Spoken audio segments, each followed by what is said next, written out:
said that injury to both the grey and white matter is seen to affect the complexity of the brain-language relationship. Particularly damage to the left frontal lobe can significantly affect the use of motor speech control, and words may be uttered very slowly and articulated poorly. Whereas damage to the language-dominant temporal lobe has revealed to affect speech comprehension. Information is heard, however, when the message arrives to the posterior area, information cannot be efficiently translated. What is science doing? What advancements have been established to further understand this disorder? One being FOXP2. It was the first gene involved in a speech and language disorder. The detection of FOXP2 opened up research including neuroimaging, animal models, and molecular studies of gene functions and expression. It was concluded that this gene is crucial in the development of brain regions that is responsible for the fine motor control and any disruptions that can cause severe consequences in the development of speech.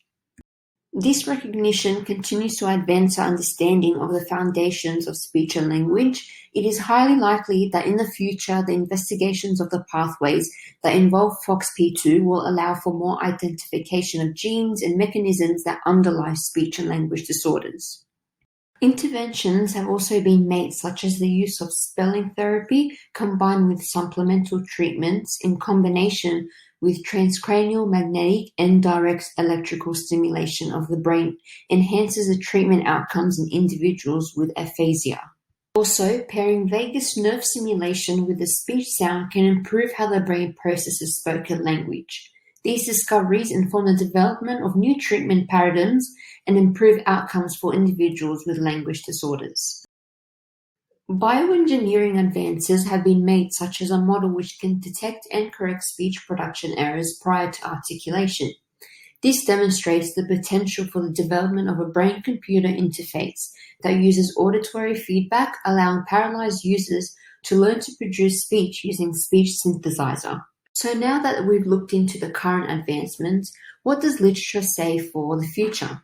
Well, existing literature emphasizes the importance of understanding the nature of learning difficulties in children with language disorders in order to allow for early interventions to overcome underlying issues. Articles have also suggested the neurobiological interactions between learning systems may also offer insight into the potential optimal strategies. Literature also highlights that it is important to understand how these learning strategies might alter learning outcomes for those with language disorders. After conducting research on this topic, there is a gap in literature which needs improvement. However, nonetheless, there is a great neuroscientific understanding on language disorders which can assist in early detection.